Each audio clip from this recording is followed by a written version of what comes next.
Hello बच्चों, मैं अनिल कुमार सिंह। आप लोग आज हम लोग पढ़ेंगे गुरुत्वाकर्षण क्या होता है और गुरुत्वाकर्षण के नियम के बारे में हम लोग जानेंगे। ठीक है, देखिए गुरुत्वाकर्षण होता है जो कूलाम के नियम पे काम करता है ना। गुरुत्वाकर्षण का जो नियम होता है वही कूलाम का नियम वही होता है, दोनों में समान है। लेकिन फिलहाल हम लोग गुरुत्वाकर्षण के बारे में जानेंगे और एक वीडियो में कूलाम का नियम भी आप लोग को डालूंगा जो 12 क्लास में आता है फिजिक्स में। 12 क्लास फिजिक्स में कूलाम का नियम बहुत टफ है। ठीक है, तो फिलहाल अभी हम लोग देखेंगे बाबू गुरुत्वाकर्षण का नियम और इसको परिभाषित भी करेंगे। ठीक है, देखिए हमारा ये पूरा ब्रह्मांड हो गया। ठीक है ना, ये हमारा पूरा क्या हो गया, ब्रह्मांड हो गया। ठीक है ना, और इस ब्रह्मांड में बहुत सारा पिंड है। ये सब क्या है, पिंड है ना। ये ब्रह्मांड हो गया, इस सब ब्रह्मांड में बहुत सारा पिंड है। और देखिए ब्रह्मांड में सभी पिंड एक दूसरे को, सभी पिंड, ये पिंड और ये पिंड दोनों, सभी पिंड एक दूसरे को अपनी ओर क्या करती है, आकर्षित करती है। ब्रह्मांड में सभी पिंड, ये पिंड वे पिंड है ना, सभी पिंड एक दूसरे को अपनी ओर क्या करती है, आकर्षित करती है। सभी पिंड एक दूसरे, ये पिंड इसको आकर्षित करती है, पिंड इसको आकर्षित करती है, ये पिंड इसको आकर्षित करती है, इसको आकर्षित करती है। तो ब्रह्मांड में सभी पिंड एक दूसरे को अपनी ओर आकर्षित करती है, उसे क्या कहते हैं, गुरुत्वाकर्षण कहते हैं। ठीक है, अब हम लोग जानेंगे कि इसका नियम क्या होता है। बेटा इसका नियम क्या होता है, देखिए समझिए। ये नियम होता है कि हम यहाँ कर लिए, दो को पिंड रख लिए, बेचारा ना। ये हमारा हो गया, दो पिंड हो गया और इस पे रख दिए, हमारा ये क्या हुआ, द्रव्यमान m1 हो गया, हमारा ये क्या हो गया, m2 हो गया। ठीक है, और इस दोनों का बीच की दूरी क्या है बाबू, r है। बीच की दूरी क्या है, और इस पे एक बल लगता है। ठीक है ना, इसका नाम पर हम लोग ए बी हो गया, इस पे एक बल लगता है एफ हो गया। तो हमारा अब नियम दे रहा है यार, क्या लिखना है हम लोग को, नियम देना। किसके गुरुत्वाकर्षण, हम लोग को नियम लिखना है। तो नियम लिखाएगा कैसे, समझिए नियम लिखाएगा कैसे, अब इसी को आपको बता रहा हूं। देखिए क्या होता है कि दो पिंड पर, ये m1 m2 क्या है बाबू, दो पिंड है, क्लियर ना।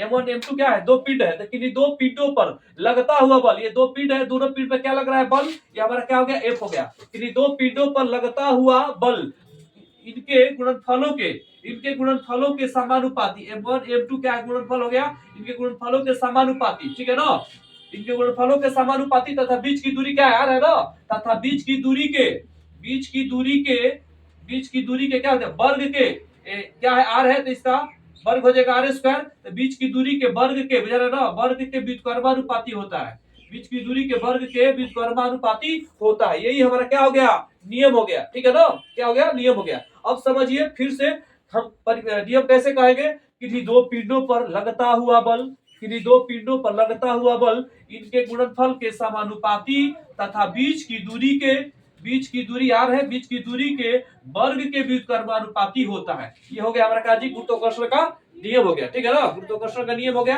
अब देखिए इसको इसी पे देख लेंगे। ठीक है ना, 1 और 2, ये समीकरण हमारा हो गया 2। तो हम क्या करेंगे, यहाँ एफ और हमारा हो गया समानुपाती m1 m2 बटा में आर स्क्वायर। ठीक है ना, अब यही थोड़ा सा देख लिया, देखने के बाद फिर इसको ध्यान दीजिए, क्लिक करते हैं। अब यहाँ बता दे रहे हैं आप लोग को, ठीक, ये साफ कर देते, यही बता देते हैं।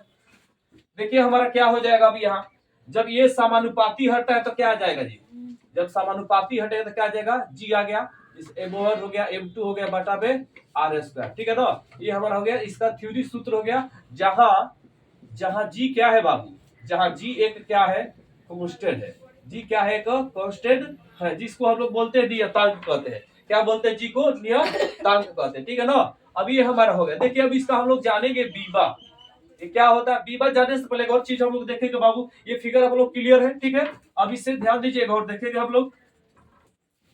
देखिए क्या होता है, आकर्षण की बात आता है, आकर्षण की बात आता है यहाँ, और एक होता है विकर्षण होता है, विकर्षण, एक विकर्षण होता है। ये विकर्षण का नाम ही एक होता है प्रतिकर्षण, प्रतिकर्षण होता है। ठीक है ना, ये विकर्षण हो गया और ये प्रतिकर्षण। देखिए आकर्षण क्या होता है, देखिए प्लस माइनस क्या है, असमान है ना, ये प्लस माइनस है। तो प्लस माइनस में क्या होता है बेटा, आकर्षण होता है। प्लस माइनस में क्या होता है, आकर्षण होता है, आकर्षण होता है। और माइनस देखिए क्या है, माइनस माइनस, ये माइनस माइनस है, ये हमारा क्या हो गया, प्लस प्लस हो गया ना। एक ही जाति के लोग ना, विजातीय सजातीय समझ रहे हैं ना, एक ही जाति के ना, ये प्लस प्लस हो गया। तो प्लस प्लस में हमारा क्या होगा, प्रतिकर्षण या विकर्षण, एक ही बात है। ये प्रतिकर्षण हो गया, प्लस प्लस में क्या होता है, प्रतिकर्षण होता है, या माइनस माइनस में क्या होता है, प्रतिकर्षण होता है। लेकिन ये हमारा क्या हो जाएगा, एगो प्लस एगो माइनस हो गया, क्या हो जाएगा, आकर्षण हो जाएगा। ठीक है ना, अब सवाल ये हमारा ये है कि इसका हम लोग बीबा कैसे देखेंगे, कैसे ऐसा ही बात रख निकालेंगे। तो देखिए ये हमारा होता है, यहाँ रख देंगे, यहाँ ऐसे मल्टीप्लाई करके निकाल देते हैं। ठीक है, तो हमारा हो जाएगा जी m1 m2 बटा में एफ आर स्क्वायर और जी बराबर हमारा क्या हो जाएगा एफ आर स्क्वायर बटा में m1 m2। अब इसको हम इसका हमको एसआई मात्रक निकालना आता है। एफ क्या है बल होता है ना, बल का मतलब क्या होता है न्यूटन, ये त्रिज्या आता क्या हो जाएगा मीटर स्क्वायर और एम का क्या हो जाएगा केजी, ये हो जाएगा केजी और इसका भी क्या हो जाएगा केजी। तो हमारा हो जाएगा न्यूटन मीटर स्क्वायर और केजी केजी क्या हो जाएगा स्क्वायर ना, तो क्या हो जाएगा प्रति केजी स्क्वायर। ठीक, अब इसका हम लोग बीमा निकालेंगे बाबू, क्या निकालेंगे इसका बीमा निकालेंगे। बीमा क्या होता है समझिए, देखिए किसी को होगा एफ का बीमा क्या होता है जी एम एल प्रति टी स्क्वायर, ये हमारा बीमा हो गया। त्रिज्या है तो हो जाएगा हमारा एल स्क्वायर, ठीक है। और ये एम है तो एम का बीमा क्या हो जाएगा बड़ा एम हो जाएगा, ठीक है। और इसका क्या हो जाएगा बड़ा एम हो जाएगा, ठीक है। तो ये एम और ये एम क्या हो गया खत्म हो गया कट गया, ठीक है। जब ये एम नीचे से ऊपर चला जाएगा तो क्या हो जाएगा माइनस हो जाएगा और बचेगा यहाँ एक है और एल स्क्वायर, तो बचेगा एल क्यू प्रति टी स्क्वायर। ये हमारा हो गया गुरुत्वाकर्षण का बीमा और ये गुरुत्वाकर्षण का हमारा क्या हो गया मात्रक हो गया, ठीक है बच्चे। समझ में आ गया आपको गुरुत्वाकर्षण क्या होता है, गुरुत्वाकर्षण का नियम क्या होता है, ठीक है।